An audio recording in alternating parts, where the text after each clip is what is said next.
तो दोस्तों आप लोग का स्वागत है एग्जाम प्रिपरेशन के नए वीडियो में। चलिए आज इस नए वीडियो में आप लोग बताएंगे सॉन्ग ऑफ माई सेल्फ, जो बिहार बोर्ड 12th पोएम, बहुत ही इंपॉर्टेंट है आप लोग का पोएम है, जो आप लोग के एग्जाम के पॉइंट ऑफ व्यू से इंपॉर्टेंट है। तो आप लोग ध्यान से समझिएगा। सबसे पहले आपको बता दें कि ये जो सॉन्ग ऑफ माई सेल्फ है किनके द्वारा लिखा गया है। तो इनके द्वारा जो लिखा गया है उनका नाम है वाल्ट हिटमैन। ठीक है, तो इनका जो राइटर नेम है यानी कि पोएट्री नेम याद रखिए, क्योंकि आप लोग को ऑब्जेक्टिव में डायरेक्टली आपसे पूछ लिया जाएगा। ठीक है, तो चलिए आइए हम लोग समझते हैं थोड़ा सा वाल्ट हिटमैन के बारे में, इन्होंने कैसे और कैसे क्या क्या किया। तो सबसे पहले बात करेंगे यहाँ पे Walt Whitman was born in 1819 and death 1892। यानी कि जो वाल्ट हिटमैन का जो जन्म है, इनका जन्म हुआ था 1819 ईस्वी में और मृत्यु कब हो गई? 1892 ईस्वी में। उसके बाद बता दें कि people's poet is perhaps the most individualistic literary figure that America has ever produced. यानी कि ये जो वाल्ट हिटमैन थे यह कहाँ के थे? यह अमेरिकी पोएट्री है। ठीक है, यानी कि अमेरिका के कवि हैं।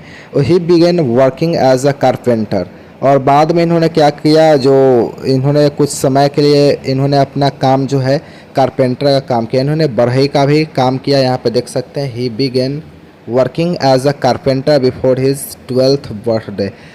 जब इनका जो 12th बर्थडे हुआ तब उस समय वे क्या कर रहे थे, मतलब कि जो 12 साल के पहले यानी कि 12th बर्थडे के पहले इन्होंने क्या करते थे? कारपेंटरी का काम करते थे, यानी कि बढ़ई का काम भी करते थे। He also work as a printer, teacher and editor and also volunteer nurse during the civil war. जब अमेरिका में, मतलब कि अमेरिका में सिविल वार हो रहा था, उस समय वे क्या करते थे? प्रिंटर का काम करते थे, टीचर भी थे और एडिटर और वॉलंटियर नर्स। और कभी वे नर्सेज का भी काम उन्होंने किया है जब अमेरिका में क्या हो रहा था? सिविल वार हो रहा था। ठीक है, Whitman's poetry all of the which collected in leaves for grass. और इनका जो मुख्य जो कविताएं हैं यानी कि जो मुख्य इनकी जो पोएट्री है, जो मुख्य रचनाएं हैं इनकी क्या है? Leaves of Grass. तो चलिए हम लोग समझते हैं लिव्स ऑफ ग्रास इनका मुख्य रचनाएं है। उसके बाद मैं आप लोग को पूरी डिटेल्स यहाँ पे कविता के माध्यम से बताते हैं कि जो वाल्ट हिटमैन है उन्होंने क्या किया। बाकी इसमें जो ज़रूरी नहीं है, जो ज़रूरी था मैंने क्या कर दिया, आप लोगों को बता दिया। ठीक है, तो इनका जो मुख्य जो है याद रखिएगा, इनका जो मुख्य रचनाएं है, जो मुख्य कविताएं हैं वो कौन सी पोएट्री है? Leaves of Grass. चलिए आइए समझते हैं कवि वाल्ट हिटमैन अपनी कविता के माध्यम से क्या बोलते हैं, क्या कहना चाहते हैं। तो सबसे पहले आप लोग देखेंगे स्क्रीन पर, तो आपको दिख रहा होगा यहाँ पे सॉन्ग ऑफ माई सेल्फ। ठीक है, सॉन्ग ऑफ माई सेल्फ मतलब कि गाना मैं स्वयं गाता हूँ। ठीक है, समझिएगा इसमें क्या रहेगा, एकदम सेल्फनेस रहेगा और भाईचारा और देशभक्ति के रिगार्डिंग ही रहेगा। तो सबसे पहले बात करेंगे यहाँ पे I celebrate my self, comma है तो रुक जाएंगे। ठीक है, तो I celebrate my self and Singh my self. यहाँ कवि वाल्ट हिटमैन बोलते हैं कि मैं स्वयं खुशी मनाता हूँ, मैं स्वयं उत्सव मनाता हूँ। मुझे यानी कि एंड सिंग माई सेल्फ, मुझे किसी की ज़रूरत नहीं पड़ती है और मैं स्वयं ही गाना गाता हूँ, गीत गाता हूँ, क्योंकि जो वाइटमैन है, जो वाल्ट हिटमैन है, मुझे किसी की ज़रूरत नहीं है। ये कौन बोलते हैं? कवि बोलते हैं, कि यानी कि वाल्ट हिटमैन बोलते हैं। ठीक है, तो ये आप लोग का जो पहला लाइन है आप लोग समझ लिए होंगे। किसी तरह का कोई दिक्कत नहीं होना चाहिए। ठीक है, होना भी नहीं चाहिए, क्योंकि बहुत ही आसान और एकदम स्लो वे में मैं आप लोग को बता रहा हूँ। ठीक है, तो क्योंकि फर्स्ट टाइम मैं ऑनलाइन में आप लोग क्लासेस ले रहा हूँ, क्योंकि ऑफलाइन में हमेशा लेता था तो इतना भी नहीं होता, क्योंकि यहाँ पे आप लोगों को बोलना पड़ता है ना ऑनलाइन में, क्योंकि मल्टीपल स्टूडेंट्स यहाँ पे होते हैं। तो सबसे पहले बता दें कि यहाँ पे बोला गया है आई सेलिब्रेट माई सेल्फ। यहाँ कवि वाल्ट हिटमैन बोलते हैं कि मैं स्वयं खुशी मनाता हूँ, मैं स्वयं उत्सव मनाता हूँ, एंड सिंग माई सेल्फ, और स्वयं ही क्या करता हूँ? गाना भी गाता हूँ, गीत भी गाता हूँ, क्योंकि मुझे किसी की ज़रूरत नहीं पड़ती है। मैं सारा कुछ स्वयं ही करता हूँ, अकेला ही करता हूँ। नेक्स्ट बोला जा रहा है, अगला देखेंगे यहाँ पे। आगे बोलते हैं कवि and what I assume you shall assume. Assume का मतलब कि माना, कल्पना करना। ठीक है, जो कवि बोलते हैं कि जो एंड व्हाट आई एज्यूम, कवि बोलते हैं वाल्ट हिटमैन, और जो मैं मानता हूँ आप भी वही मानो। And what I assume you shall assume. ठीक है, यहाँ पे कवि बोलते हैं वाल्ट हिटमैन, और जो मैं मानता हूँ आप भी वही मानो जो मैं मानता हूँ, क्योंकि कवि इस कविता के माध्यम से भाईचारा का संदेश देते हैं, एकता का संदेश देते हैं।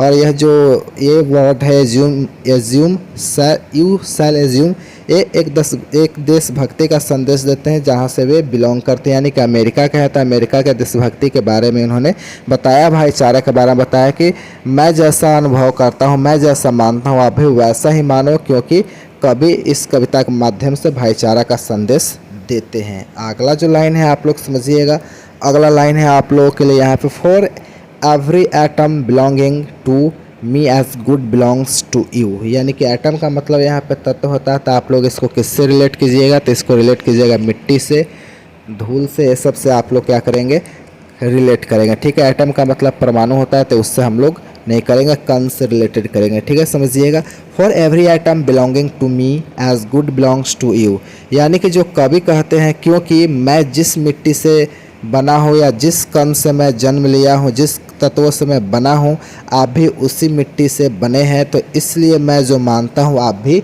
वही माने। ठीक है, कवि वाल्ट हिटमैन का यही कहना है, for every item belonging to me as good belong to you. कवि बोलते हैं कि जिस मिट्टी से मैं जन्म लिया हूँ आप भी उसी मिट्टी से जन्म लिए हैं, उसी तत्व से बने हुए, उसी परमाणु से बने हुए हैं, तो जो मैं मानता हूँ वही आप भी माने, ये कवि बोलते हैं वाल्ट हिटमैन फर्स्ट स्टेंजा में। चलिए अब आगे बढ़ते हैं। आगे बोला गया है I loaf and invite my self. Loaf का मतलब क्या होता है, यहाँ पे घूमना होता है, इधर उधर घूमना होता है। ठीक है, तो समझेंगे यहाँ पे कवि क्या बोलते हैं, I loaf and invite my self, मैं इधर उधर घूमता हूँ, एंड इनवाइट माई सेल्फ, और जो मेरी आत्मा है और मेरी जो आत्मा है वो क्या करते हैं, वो भी मेरे साथ आमने सामने क्या करते हैं, वो भी घूमती है।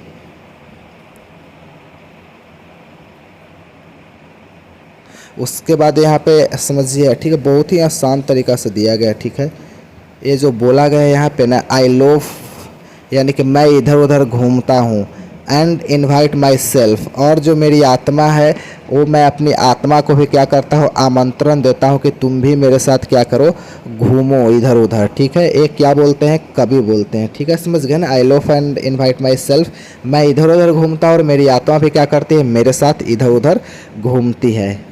चलिए कवि बोलते हैं आगे, I lean and loaf at my ease observing a spear of summer grass. यहाँ पे कवि बोलते हैं कि मैं लीन एंड लोफ, मैं इधर उधर घूमता हूँ, और इज ऑब्जर्विंग, जो सूखी घास है उस समर ग्रास का मतलब है गर्मी के घास। ठीक है, याद रखिएगा, यहाँ पे कवि बोलते हैं I lean and loaf at my ease observing a spear of summer grass, मैं इधर उधर घूमता हूँ और गर्मी की जो घास उसकी नोक, ईज का मतलब क्या होता है, नोक होता है। ठीक है, जो गर्मी की जो घास उसकी नोक को ऑब्जर्व, यानी कि हम उसको क्या करते हैं, बहुत ही बारीकी से, बहुत ही अच्छे तरीके से उसके नोक को क्या करते हैं, देखते हैं।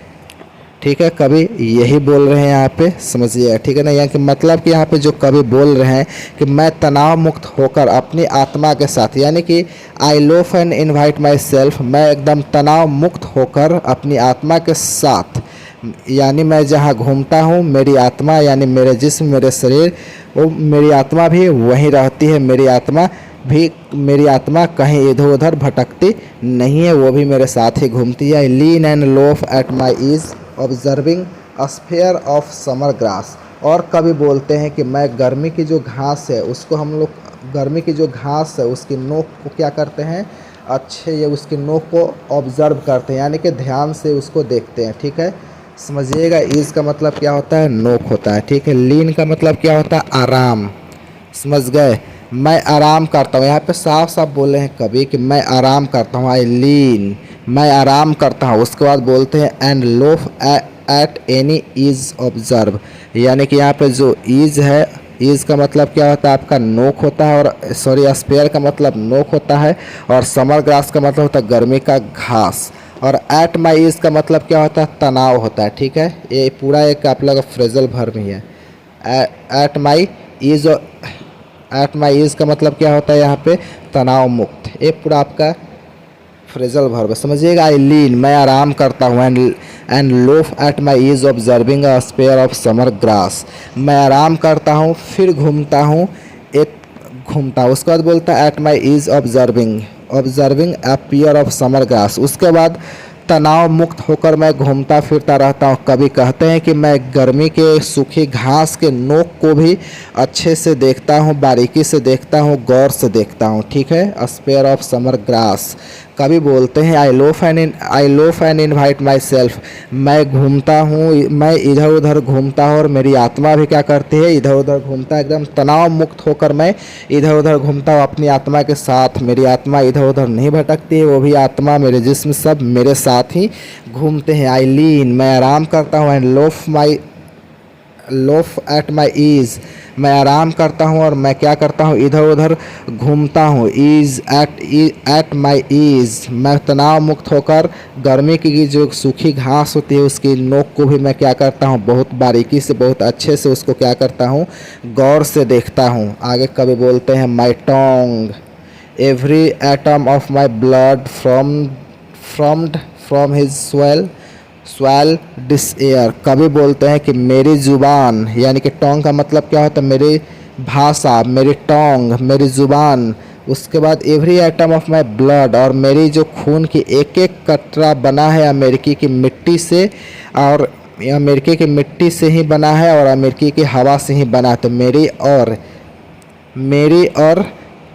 मेरे यहाँ पे बोला गया है कभी कि जो एटम है यहाँ पे माई टोंग, मेरी जो जुबान है, मेरी जो भाषा है। उसके बाद every atom of my blood, और मेरे खून की एक एक कतरा फ्रॉम हिज सॉइल, यानी कि एक एक खून की जो मेरे एक एक कतरा है वह किससे बने हैं, अमेरिकी की मिट्टी से बना है, अमेरिकी की हवा से बना है। उसके बाद बोला गया है born hair of parents, born hair from parents the same and their parents the same, और कभी बोलते हैं कि मेरी जो जन्म है अमेरिका में ही हुआ, जो मेरे माता पिता जो अमेरिका में रहते हैं तो उन्हीं के थ्रू मेरा जन्म हुआ है, ठीक है। तो कभी यहाँ पे बोलते हैं साफ साफ जो मेरा और तेरा जो जन्म है और अमेरिका हवा से ही बने, यानी कि कभी साफ साफ बोलते हैं कि आपका जन्म और मेरा जन्म दोनों यहाँ कहाँ पे हुआ है, तो अमेरिका के हवा में ही हुआ है, अमेरिका के मिट्टी में भी हुआ है।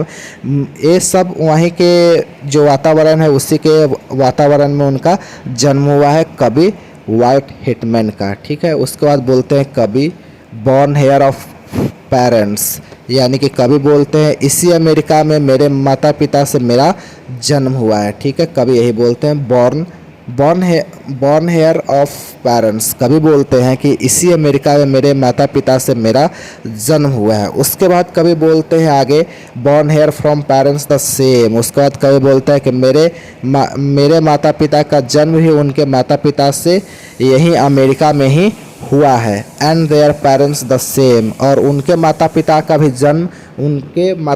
भी जन्म अमेरिका के ही हुआ था। यानी कि यूँ बता दें कि कभी बोलते हैं कि हम लोग का जो पीढ़ी दर जो पीढ़ी है वो अमेरिका के मिट्टी में ही जन्म लिया है, और हम लोग इसी मिट्टी में हम लोग मृत्यु को प्राप्त कर जाएंगे। इससे यही स्पष्ट होता है कि जो कवि वाइट हिटमैन है वे देशभक्ति की बात बोलते हैं, देशभक्ति का संदेश देना चाहते हैं इस कविता के माध्यम से। तो आगे समझेंगे आगे कवि क्या बोलना चाहते हैं। मैं now 37 years old in perfect health begin, और जब मैं यहाँ पे बोलते हैं मैं अब 37 ईयर्स ओल्ड परफेक्ट हेल्थ, और मैं अब 37 वर्ष का हो गया हूँ, लेकिन जो मेरा स्वास्थ्य है, मेरा जो हेल्थ है वह क्या है, बिल्कुल एकदम स्वस्थ है, एकदम परफेक्ट है, एकदम हेल एंड हट्टी है, ठीक है। कभी यही बोलते हैं मुझे स्वास्थ्य में कुछ नहीं हुआ है। आगे बताते हैं कभी यहाँ पे hoping to cease not till death, यहाँ पे कभी बोलते हैं आगे और मैं इस उम्मीद करता हूँ, यानी कि होपिंग का मतलब क्या होता है, उम्मीद होता है, सीज का मतलब क्या होता है, रोकना होता है, ब्लॉकेज होता है, ठीक है। तो कभी बोलते हैं यहाँ पे hoping to cease not till death, कभी बोलते हैं कि मैं उम्मीद करता हूँ, और मैं उम्मीद करता हूँ कि मैं नहीं रुकूंगा। इज़ का मतलब क्या होता है? रुकना। Hoping two is not till death. कभी बोलते हैं कि मैं उम्मीद करता हूँ कि मैं नहीं रुकूंगा, लेकिन टिल डेथ, लेकिन मौत पर तो सबको क्या होना है, रुकना ही पड़ता है। तो कभी बोलते हैं कि hoping to cease not till death, और मैं उम्मीद करता हूँ कि मैं नहीं रुकूंगा जब तक मेरी मृत्यु नहीं हो जाती है। चलिए आगे आगे देखते हैं। तब तक मैं नहीं रुकूंगा कभी वाल्ट हिटमैन बोलते हैं। ठीक है, मुझे ऐसा उम्मीद है, मुझे ऐसा प्रतीत होता है कि जब तक मैं मर न जाऊं तब तक मैं रुकूंगा नहीं। आगे समझते हैं। क्रिड्स एंड स्कूल्स इन एवियंस। एवियंस का मतलब क्या होता है? मान्यताएं होते हैं, रोकना होता है। क्रिड्स का मतलब आगे समझेंगे यहाँ पे। तो यहाँ पे आप लोग साफ साफ कभी बोलते हैं क्रिड्स एंड स्कूल इन एवियंस। तो यहाँ पे दो गो वर्ड है, दो गो वर्ड का आप लोग मीनिंग समझिएगा जो यहाँ पे दिया गया है ना। सीज का मतलब, क्रिड्स का मतलब क्या होता है? धार्मिक मान्यताएं, और एवियंस का मतलब होता है त्याग। कभी बोलते हैं क्रिड्स एंड स्कूल इन एवियंस। कभी का कहना है कि वे कह रहे हैं कि धार्मिक मान्यताओं और उनके विचारों को त्याग देना चाहिए। जो इंसान को क्या करती है? अलग अलग करने की कोशिश करती है, यानी कि उनके जो विचारों का है अलग अलग करने की कोशिश करता है, मतलब त्यागने का विचार करते हैं। इसलिए हम लोगों को क्या करना चाहिए? उन धार्मिक मान्यताओं को त्याग देना चाहिए जो हमारे भाईचाराओं में क्या करती है? फूट डालने का कोशिश करते हैं, लड़वाने का काम करती है। ठीक है, यहाँ पे यही इनका कहने का मतलब है। ठीक, आगे समझेंगे। आगे कभी क्या बोलते हैं यहाँ पे समझिएगा।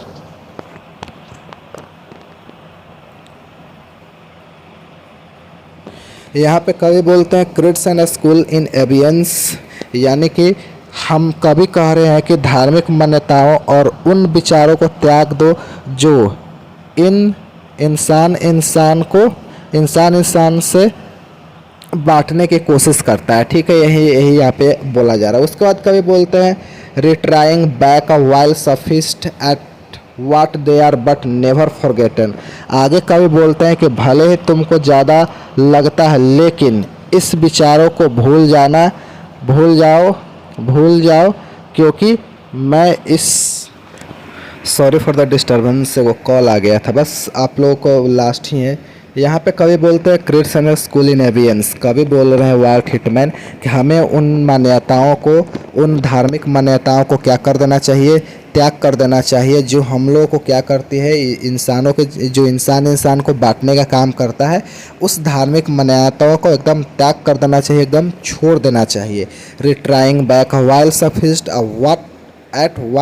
What they are but never forgotten. कभी आगे बोलते हैं कि तुमको ज़्यादा लगता है, भले ही तुमको ज़्यादा लगता है, लेकिन इस विचारों को भूल जाओ क्योंकि इसमें इंसान को क्या करने के काम करता है? बांटने का काम करता है। इसीलिए क्या कर जाओ? फॉरगेटन कर जाओ।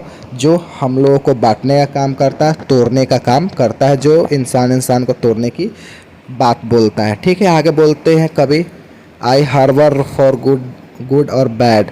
कभी बोलते हैं यानी मैं अच्छे में भी विश्वास करता हूँ। हार्बर का मतलब क्या होता है? बिलीव होता है। ठीक है, याद रखिएगा।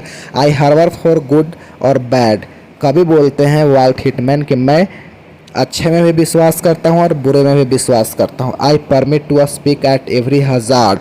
कभी बोलते हैं, जो हज़ार्ड का मतलब क्या होता है? हज़ार्ड का मतलब होता है डेंजर होता है, खतरा होता है। ठीक है, तो कभी बोलते हैं आई हार्बर फॉर गुड और बैड। कभी बोलते हैं कि मैं अच्छे में भी विश्वास करता हूँ और बुरा में भी विश्वास करता हूँ। I permit to speak at every hazard, क्योंकि यहाँ पे कभी साफ साफ बोलते हैं और बुरे में भी विश्वास करता है। कभी यहाँ पे बोलते हैं क्योंकि ये एक ही सिक्के के क्या है? दो पहलू होते हैं, इसीलिए हम लोग बुरे और अच्छे दोनों को में ही विश्वास करते हैं। और आगे कभी बोलते हैं कि I permit to speak at every hazard, और मैं अपने आप को क्या मानता हूँ? स्वतंत्र महसूस करता हूँ, एकदम स्वतंत्र हूँ।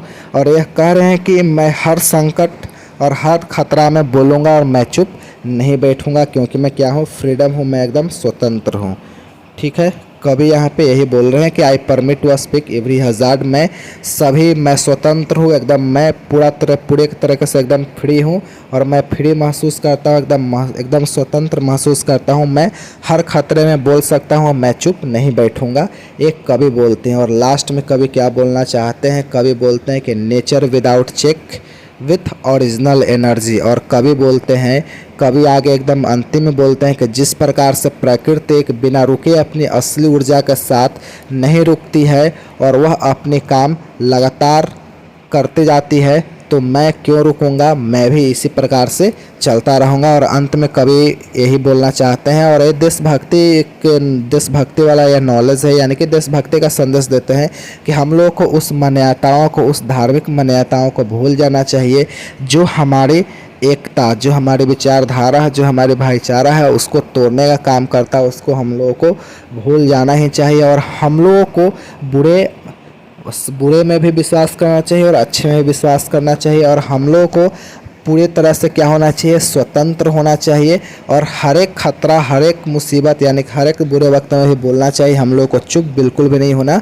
चाहिए, क्योंकि जिस प्रकार से नेचर, जिस प्रकार से प्रकृति नहीं रुकती है और लगातार वह चलते रहती है अपनी ओरिजिनल ऊर्जा के साथ, यानी कि अपनी असली ऊर्जा के साथ वह अपना कार्य करती है, तो हम लोगों को भी अपनी जो ऊर्जा है उसको बरकरार रखते हुए हम लोगों को भी अपनी देशभक्ति, अपनी मिट्टी से लगाव रखना चाहिए, एकदम विचारधारा रखना चाहिए। तो आप लोग कमेंट करके बताइए कि आप लोग यह जो पोएम है आप लोग कैसा लगा, और जो मैंने ऑनलाइन में जो पढ़ाया आप लोग कैसा फील हुआ। ठीक है, तो चलिए अब आप लोगों से मिलेंगे ऐसे ही अपडेट के साथ नेक्स्ट डे, यानी कि ऐसे ही क्लास के साथ अगले दिन। अगर आप लोग ग्लोसरी नोट्स की बात बता दें तो ग्लोसरी नोट्स आप लोग देखना चाहते हैं तो देख सकते हैं। थोड़ा सा मैं बताया था यहाँ पे, जो सेलिब्रेट का मतलब क्या होता है, जॉय होता है, गुड टाइम। जब अच्छा समय होता है तो हम लोग क्या कर सकते हैं, उत्सव मनाते हैं। ज्यूम का मतलब क्या होता है, यहाँ पे मान लेना होता है, टू सपोज। लोभ का मतलब क्या होता है, लोभ का मतलब होता है वंडर, इधर उधर घूमना। लीन का मतलब क्या होता है, टेक अ रेस्ट, यानी कि आराम करना। स्पेयर का मतलब क्या होता है, टॉप पॉइंट। स्पेयर का मतलब उसका नोक, जैसे सूखी घास का जो नोक होता है, टॉप पॉइंट का मतलब उसका नोक। क्रीड्स का मतलब क्या होता है, रिलीजियस बिलीफ, यानी कि हम लोग को धार्मिक मान्यताओं में। स्कूल्स का मतलब तो जानते हैं, सिस्टम ऑफ थॉट, यानी कि उसका सोच। इनएबियंस का मतलब क्या होता है, त्यागना। सफिस्ट का मतलब है टू इनफ, सफिस्ट का मतलब होता है यानी कि पर्याप्त। हार्बर का मतलब होता है बिलीव। उसके बाद हजार्ड का मतलब क्या होता है, डेंजर होता है। ये सब आप लोग याद कर लीजिएगा, ये सब आप लोगों को काम देगा। तो चलिए अब आप लोगों से अलविदा लेते हैं, और कमेंट करके ज़रूर बताइए कैसा लगा आप लोग के ऑनलाइन में पोएम।